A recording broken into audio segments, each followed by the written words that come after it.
Sebuah gudang sekaligus tempat tinggal sementara para pekerja bangunan di kawasan Sekip Madang, Kecamatan Kemuning, Palembang terbakar. Para pekerja tersebut tengah mengerjakan proyek pembangunan di Rumah Sakit Muhammad Husin, tak jauh dari lokasi kebakaran. Menurut salah satu pekerjanya, api muncul dari atap bangunan dan cepat merambat, diduga dipicu arus pendek listrik. Dari sinyal listrik, Mas, atas. Listrik, Iya. foto itu. Mas, itu listrik. Itu tempat apa nih yang terbakar Pak? Ini tempat tinggal beda yang kita kerja.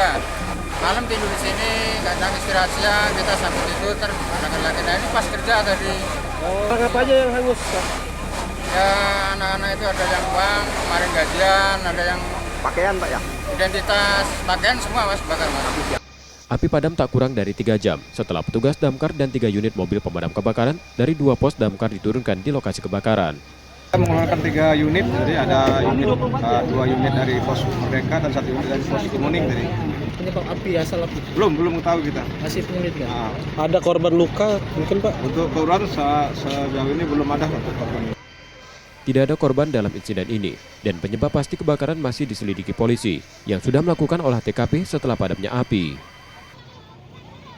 Rizky Oktora, Muklas Diferensial, Kompas TV, Palembang, Sumatera Selatan.